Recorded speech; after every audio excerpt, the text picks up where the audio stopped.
군사문제연구원 회의 올 때마다 이 말 함부로 했다가는 혼날 것 같다. 다들 전문가셔서 부담이 있습니다. 그리고 또 네 번째 뭐 토론인데 뭐 네 번째 발표와 같이 이야기를 하다 보니까 앞에서 좋은 말씀 다 해주셔서 저는 뭐 더 얘기 안 해도 될 것 같은데 또 그럼 혼나니까 나름대로 생각을 다른 각도에서 정리해서 말씀드리도록 하겠습니다. 먼저 나정일 교수님께서 말씀해 주신 왜 뉴욕타임즈는 그렇게 했을까? 다른 거 아니고 그냥 북한 문제 때문이라고 생각합니다. 북한 문제 탑다운 방식을 이어가고 싶어하는 문재인 정부의 입장 때문에 그렇게 비춰준 건데, 그런 걸 보면 우리 정부가 그 외신과의 관계도 조금 더 유연해야 되지 않나. 외신 기자, 뭐 한국에 있는 특파원이 그렇게 파악해서 썼을 것이고 그게 반영이 됐을 거라고 봤는데, 아무튼 그렇게 너무 북한 문제 중심적으로 대외 정책을 추진한다는 인상이 그런 뉴욕타임즈의 오보라고 생각합니다. 저도 오바마를 지지했기 때문에 같은 생각인데. 예, 예. 내용으로 들어가서 먼저 선거 판세를 한번 보면은요, 사실은 아리조나가 의외로 어떻게 보면은 바이든한테 감으로 해서 펜실베니아를 가지고 법적 소송을 하려고 생각했던 트럼프 대통령에게 어려운 상황을 조성한 거죠. 근데 세상은 다 뿌린 대로 거두는 것 같아요.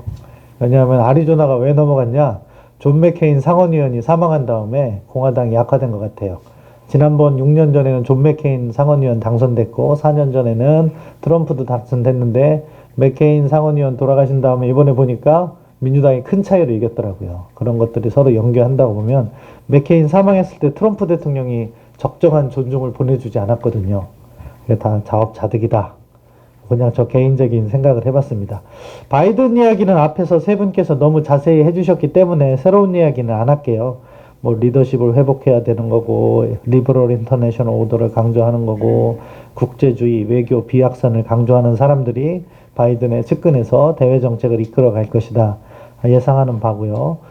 김현욱 교수님 말씀하신 것처럼 워싱턴의 분위기 가면은 이제 중국을 견제해야 된다는 데 있어서는 컨센서스가 이루어졌기 때문에 그리고 아마 일라이 라이트너 같은 친구가 다시 들어갈 것 같아요. 그 친구가 뭐 나이는 많지 않지만 바이든 부통령 시절에 안보보좌관으로 들어가서 일을 했는데 중국 전문가고 상당히 중국 문제에 강경해요.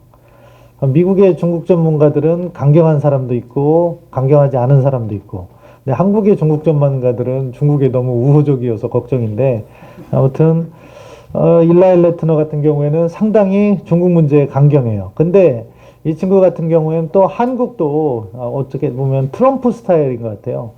미국 편에 확실히 서야 된다 이런 요구를 해서 저하고 상당히 사이가 안 좋았는데, 그런 친구들이 역할을 하면 사실 중국 문제는 의외로 강경하고, 뭐 쿼드는 사라질 것 같다고 생각은 하지만 유사한 걸 만들겠죠.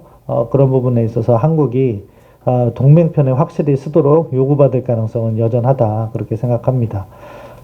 대신에 쿼드가 만약에 없어진다면 저는 쿼드가 뭐 사실은 쿼드가 상당히 미국한테 유용한 거죠. 왜냐면은 오바마 때까지만은 어떻게 했어요? 다양한 소다자 네트워크를 연계하려고 했잖아요. 그래서 한미일 중요시하고 미일호 중요하고 미일인 중요시하고 그렇게 다양한 소다자 협력과 또 큰 틀에서는 뭐 이스트에이시아 서밋이라든가 그런 다자기구를 활용하려고 했던 모습인데, 아무튼 그런 측면에서는 지금 미일인호라는 좋은 카드를 바로 버리진 않을 가능성은 있다. 다만 이름을 바꿔서 다시 추진할 가능성이 있고, 그러한 동맹 네트워크에는 우리 김현욱 교수님께서 말씀하신 것처럼 한국이 빠져선 안 된다. 아니 들어가서 하면 돼요. 들어가서 행동에 참여하라고 할 때 우리가 정 못하겠으면 그때는 빠지겠다고 해야지. 그래야지 중국도 한국한테 부탁을 하죠. 근데 미리 빠져버리면 어떻게 해요? 무시해요. 이제 쟤는 이제 우리가 관리할 수 있는 애다 생각하고. 그렇기 때문에 참여를 해서 역할을 찾아가는 것이 현명한 외교지, 그것을 갖다가 빠져 있는다고 인정받는 건 아니다. 오히려 빠질 경우 무시당한다. 10월 초였나요? 원래 이달 초에, 지난달 초에 폼페이오 온다고 하니까 왕이도 오겠다 했었잖아요. 근데 폼페이오 안 온다니까 왕이도 안 온다 하잖아요. 그래서 저는 그게 잘 대변하고 있다고 생각합니다. 아무튼 미중 관계 측면에서는 계속해서 압박 기조는 할 텐데, 근데 세련되게 한다고 하는데 사실은 저는 크게 기대 안 해요. 왜냐하면은 세련되면 중국 못 당합니다.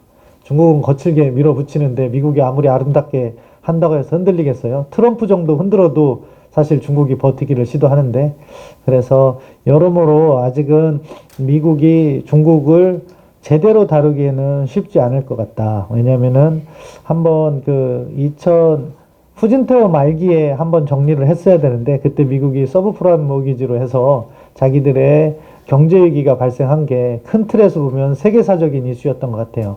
그때 중국을 다 제대로 다뤄놨어야 되는데 지금 상황에서는 쉽지 않을 것 같고, 그래서 바이든 행정부도 중국 문제를 다루는 데 있어서 상당히 고전할 것으로 보입니다.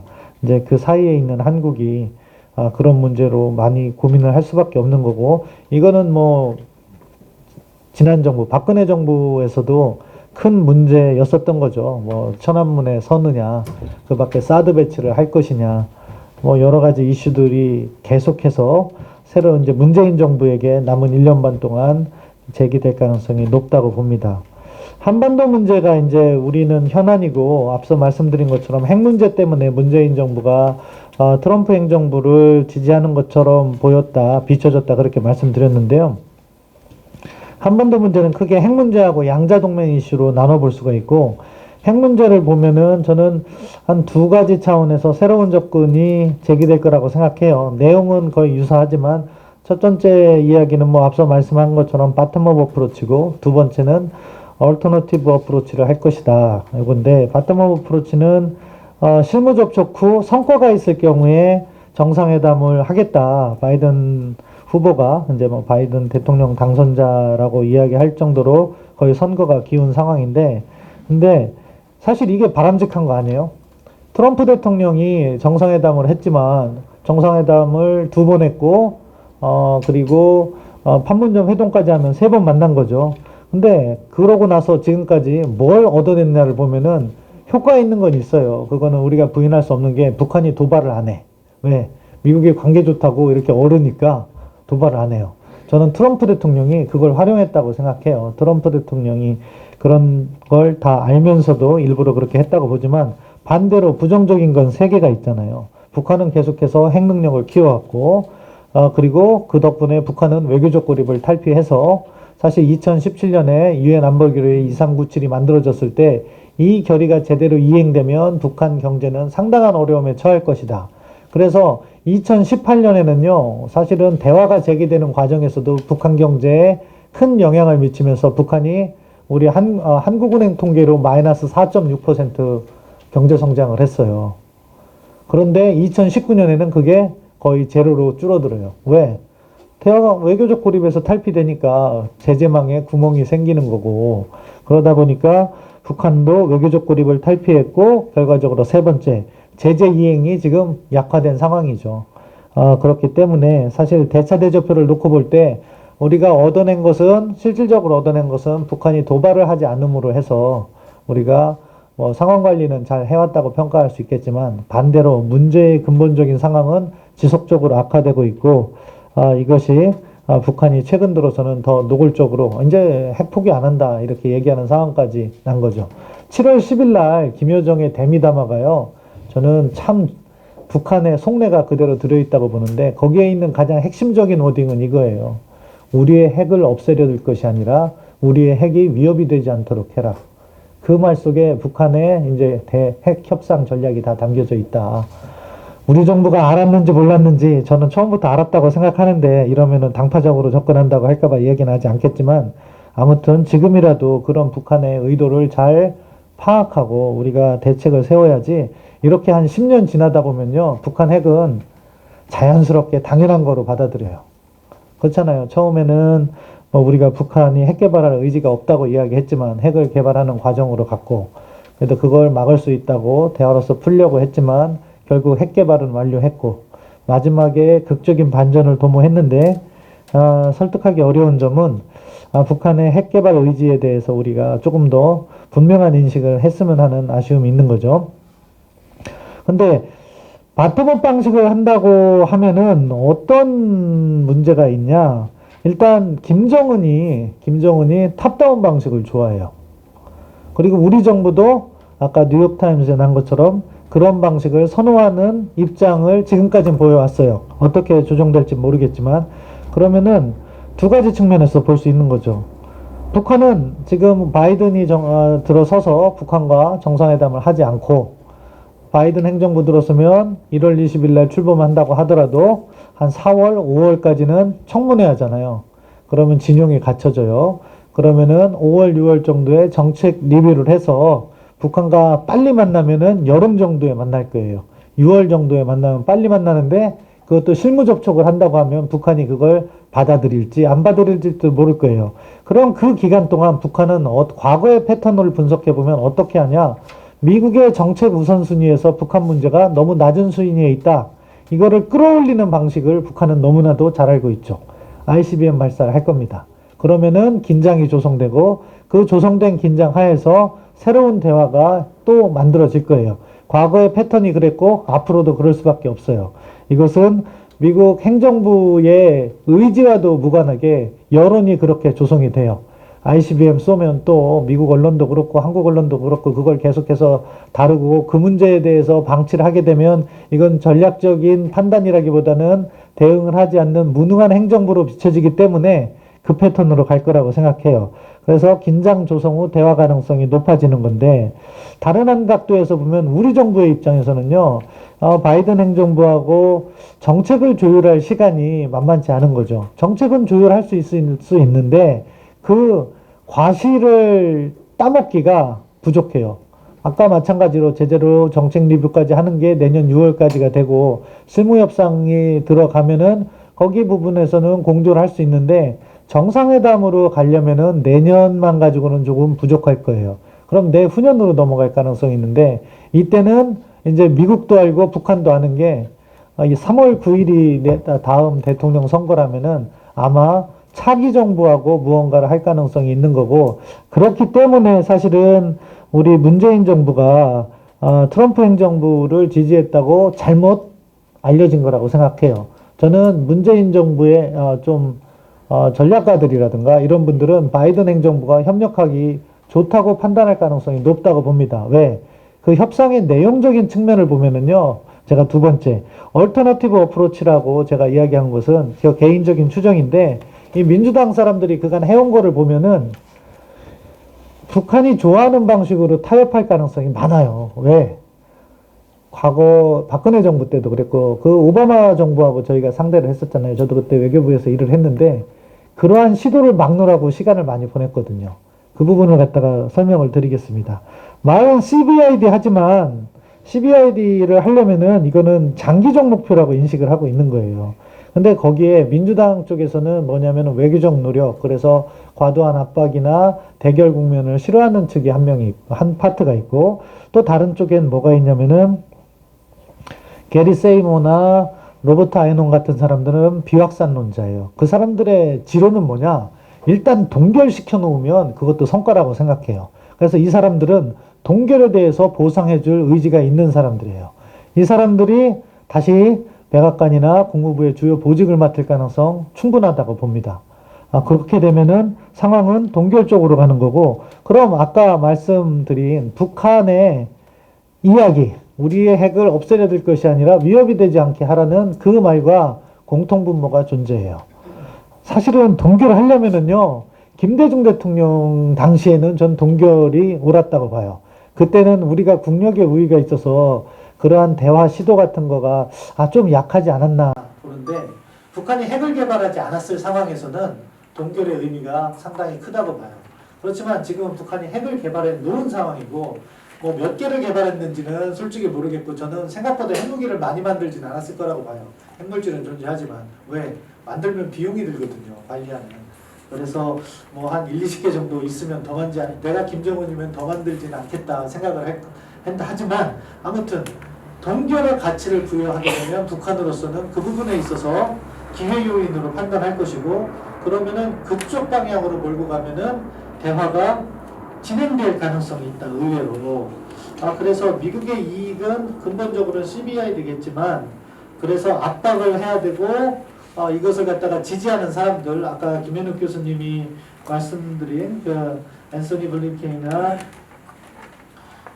레트너, 그리고 요즘 그 정박도 그쪽에 있다고 하는데, 이런 분이 만약에 백악관에 가서 코리아 데스크, 선임보좌관 이런 거 맡으면은 그러면은 이쪽 동결 쪽으로 쉽게 가진 않을 것 같은데, 그런데 게리 세이머나 로버트 아이넌 그쪽계 사람들이 주요 보직을 맡게 되면은 방향은 그쪽으로 가고, 그러면은 사실 아까 타임프레임 시간표상으로 문재인 정부에게 상당히 불리했다고 보지만 의외로 합의점이 쉽게 만들어질 가능성이 있다. 그런 문제가 있는 거죠. 그렇게 되면 어떻게 돼요? 스몰 딜로 가는 거예요. 동결의 제재 일부를 완화하고. 그러면은 이거는 CBID가 아니라요, CBIF로 간다. 그러니까 Conflict Verifiable, Irreversible, Freeze로 간다. 이렇게 되면은 이제 여기에 대해서 이제 우리가 고민을 해야 돼요. 이거는요, 어떻게 보면은 아주 바이든 행정부가 그대로 딱 나타나서, 트럼프는요 약간 괴팍한 행동을 했지만 그래도 디스맨틀먼트, 핵 폐기에 대한 의지는 확실했던 것 같아요. 그렇기 때문에 하노이에서 노딜하고 나왔어요. 그런데 바이든 같은 경우에는 사실은 그 정도의 의지가 있는지는 물음표고, 누가 들어가냐에 따라서 방향은 바뀔 수가 있는 거죠. 그러면은 핵보유라는 북한의 꿈을 이뤄줄 수가 있는 건데, 여기에서 이제 우리의 입장이 가장 중요한 거죠. 왜? 민주당 행정부, 사실 공화당 행정부도 그랬지만 트럼프 행정부는 조금 예외적이었고, 한국 정부의 입장을 잘 들어줘요. 그게 미국과 중국을 놓고 볼 때 사람들이 많이 이야기를 하는 것 중에 뭐 국력이 어떻게 되고 나중에 세력전이가 일어나냐 마냐 이런 이야기 많이 하는데요. 협상을 해보면요, 미국은 그래도 동맹국이라고 우리 얘기를 들어주는 장점이 있어요. 자기랑 생각이 틀려도 우리가 막 주장을 하면 접점을 찾아줘요. 중국은요, 생각이 틀리면 안 만나요. 딱 관계를 차단해요. 그리고 우리가 양보할 때까지 기다려요. 그렇기 때문에 미국이 좋은 파트너라고 생각하는데, 이제 여기에서 우리가 선택을 해야 돼요. 만약에 스몰딜 쪽으로 간다고 하면, 그리고 동결 쪽으로 우선적으로 간다면, 우리는 북한의 핵보유를 인정할 것인가? 이제 근본적인 질문에 부딪힐 가능성이 내년 하반기쯤 있다고 봅니다. 과연 그쪽으로 가야 될 것인가? 저는 반대해요. 저는 평생의 지론이니까 반대하는데, 지금 문재인 정부는 저는 한 6, 70%로 수용할 가능성이 있다고 봐요. 왜냐하면은 기본적으로 남북 관계가 좋으면 북한의 핵이 커다란 위협이 되지 않을 수 있다는 인식을 하는 분들이 계신 것으로 이해를 하기 때문에 그렇다. 그러면은 이 경우에도 만약에 그런 방향으로 가면은 저는 어떤 주장이라도 해야 되냐면은, 적어도 문재인 정부가 동결과 스몰딜을 받아들인다면은 두 가지를 해줘야 된다고 생각해요. 첫째, 확장 억제를 강화해야죠. 이게 근본적으로는 같은 건데, 메커니즘 차원에서 아까 김현욱 교수님께서 말씀하신 2+2나 이런 것으로 보다 긴밀한 공조를 해야 되는 게 하나. 두 번째, 확장 억제를 강화하는데 MD에 대해서 우리가 너무 소극적이에요. 사실은. MD 가입하면 뭐 난리 나는 것처럼, 아니 세상에 방어무기인데 왜 그런지 무언가 잘못된 담론이 한국 사회에 형성된 거야. 북한에 대한 MD를 하면은 중국이 불편해. 중국이 이제 S-400까지 다 배치해놓고 있잖아요. 그렇기 때문에 MD에 대해서는 우리가 보다 적극적으로 가야 되는 거고, 핵공유 문제도 조금 더 적극적으로 가야 된다고 생각합니다. 이게 차선책이라고 생각하고요. 이제 북핵을 거부할 것인가? 이거는 아마 저는 현 정부는 선택하지 않을 거라고 보고, 내후년 봄에 새로운 정부가 탄생했는데 북핵을 거부하는 정부가 나타난다고 하면 이때는 또 미국하고 또 설득을 해야겠죠. 근데 이미 기조가 바뀌면 방향 바꾸는 건 쉽지 않을 거예요.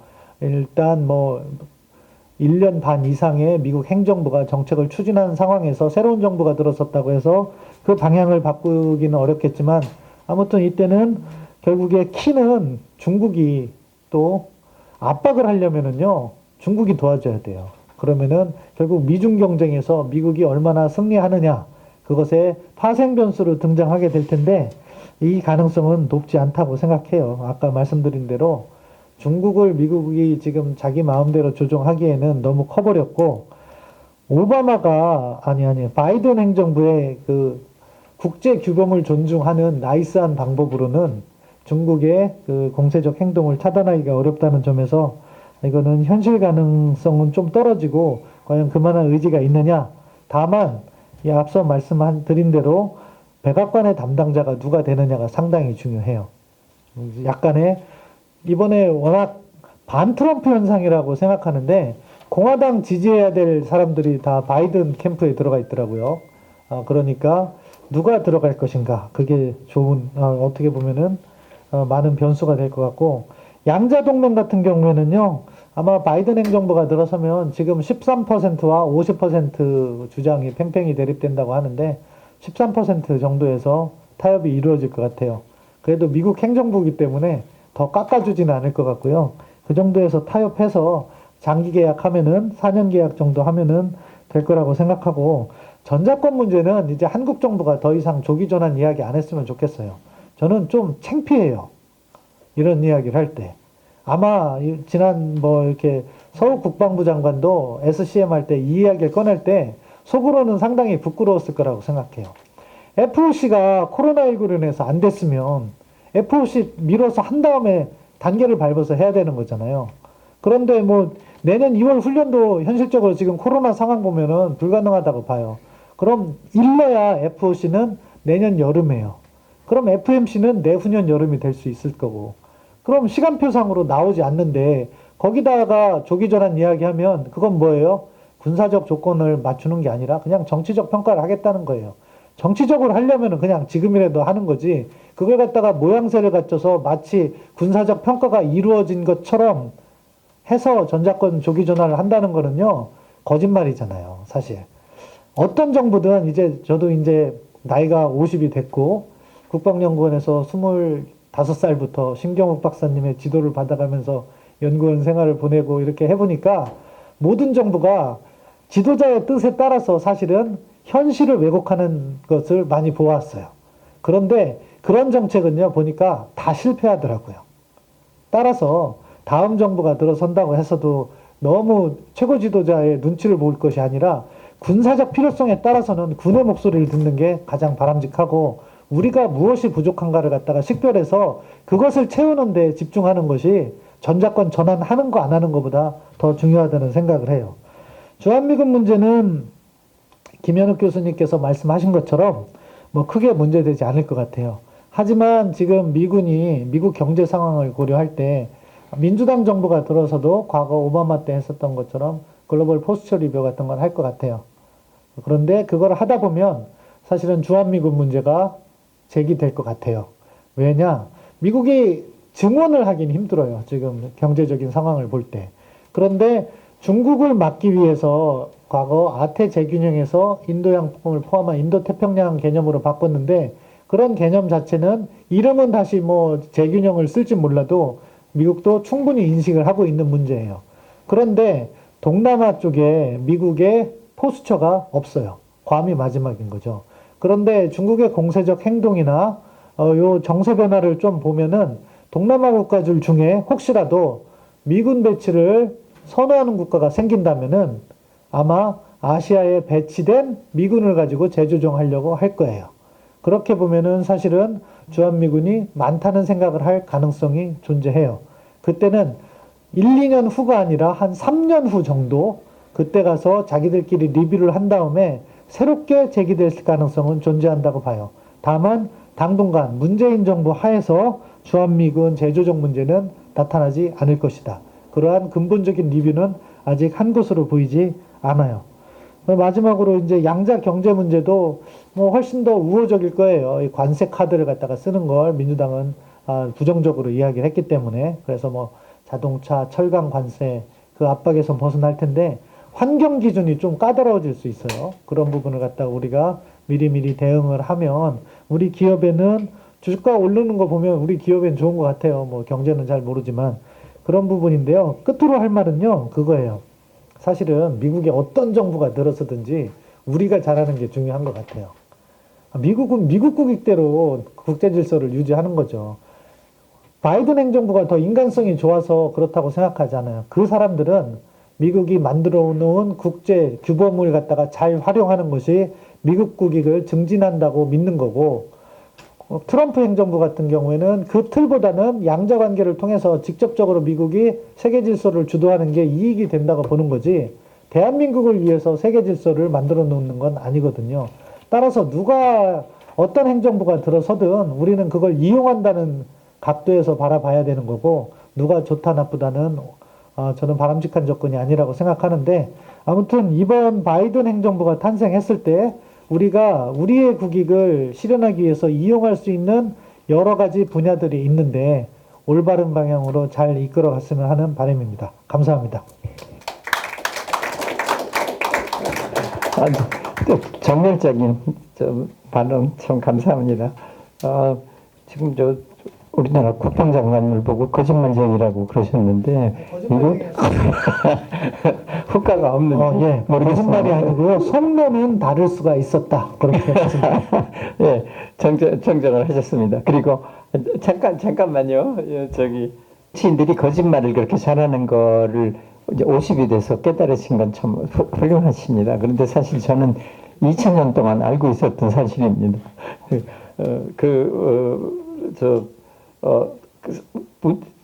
플로어에서 이제 질문도 받고 하기 전에 먼저 발표하신 분이 뭐 응답이 있으실지 모르는데 잠깐만 참아주세요. 제가 숙제를 3개, 개인적인 숙제가 있는데, 이거 좀 공개하기 부끄럽지만, 선거 직전에 어떤 그 정부의 아주 높은 분 한 분이 누가 이길 것 같냐 사적으로 물어봐서 트럼프가 이긴다고 대답을 했어요. 이길이라고 생각했어요. 근데 미국 그 국민들의 정치적인 수준은 그렇게 제가 높이 평가를 안 했습니다. 그런데 지금 보니까 좀 달라요. 어저께까지 기분이 좋았는데 그거 봐라 내가 맞았지 그랬는데 오늘 보니까 또 문제가 달라져서 어떻게 바이든이 이겼을까 생각을 해볼 남아있는 문제입니다. 그 다음에 신 박사님이 그 트럼프식 해결을 톱다운 방식을 우리 정부가 좋아했기 때문에 트럼프 승리를 희망을 했다고 말씀을 하셨는데 문제가 그렇게 간단하지 않더라고요. 그냥 톱다운 방식만을 좋아한 게 아니고 이건 제 의견이 아니라 미국의 그때 그 하노이 회담에도 관여하고 했던 분들 얘기를 그냥 사적으로 들은 저건데 한국 정부가 미국을 너무 깔본 거 아닌가 쉽게 북한하고 타협을 이루도록 무슨 트릭 같은 생각을 한 거 아닌가. 그래가지고 결국 북한의 신뢰도 잃고 미국의 신뢰도 잃었다. 트럼프가 아무리 그렇다고 하더라도 미국이 그렇게 쉬운 나라라고 한국 정부가 쉽게 생각한 거 아닌가 그런 얘기를 해요. 그러고 나서 한국 정부가 볼턴한테 책임을 다 뒤집어 씌웠는데 그건 절대로 아니었다고 그래요. 볼턴이 끼어들었기 때문에 다 잘 되던 일이 틀어진 거다. 그러니까 볼턴만이 나쁘다 그랬는데 볼턴이 그 소리 듣고 벌쩍 뛰었다고 그래요. 자기가 그렇게 다 된 거를 부실 만큼 그렇게 힘이 있는 사람이냐. 그리고 거기 참여했던 사람들도 다 부정적이에요. 볼턴 때문에 어긋난 건 아니다. 그래서 결과적으로 북한한테도 굉장히 신뢰를 잃은 거다. 괜히 쉽게 트리키하게 문제를 해결하려다가 사실인지 아닌지는 모르겠는데 마음에 남고 있는, 그래서 트럼프 당선을 지금도 바라고 있는 거 아닌 조금 나쁜 얘기를 들었어요. 마음의 숙제로 남아있는 겁니다. 또 하나가요. 핵을 없애려고 자꾸 없앨 수가 없는 나라를 보고 핵을 없애려고 자꾸 그러는데 그러지를 말고 핵을 갖고 있어도 쓸모가 없다 하는 걸 설득시키면 되지 않나요? 괜히 내가 혼자 생각하는 게 아니고 소련이 남한하고 우리하고 수교를 하기 직전에 그때 외교부 장관 소련의 외무 대신하던 사람이 슈베르드나제잖아요. 나중에 조지아 대통령이던 슈베르드나제가 와서 김일성을 만나가지고 한 대화가 있는데 대한민국하고 수교해야 한다고 그랬더니 김일성이 이제 막 화를 내고 그러고 그럼 우리는 핵 개발을 할 거다. 핵무기를 만들 거다. 그 슈베르트 나제가 핵무기를 만들어 봐라. 우리는 핵무기가 수백 개가 있었는데도 나라가 망했다 그러고 핵무기 만들어도 아무 쓸모가 없는 거다. 그럴 수가 있거든요. 그러니까 핵무기를 가지고 없앨 수가 없는 형편에 있는 나라 보고 그걸로 자꾸 없애라고 그러지 말고 갖고 있어도 그거 갖고 있어도 아무 쓸모가 없는 거다 하는 걸 설득시킬 수 있지 않아요? 아니 물론 말로 설득하는 게 아닙니다. 실제로 핵무기가 있어도 니네 그걸 가지고 누굴 협박할 수 없다 그러고 그래가지고 니네 맘대로 정치적인 에이전다를 추구할 수 없다 그럴 수가 있지 않나 그래. 그냥 제 생각입니다.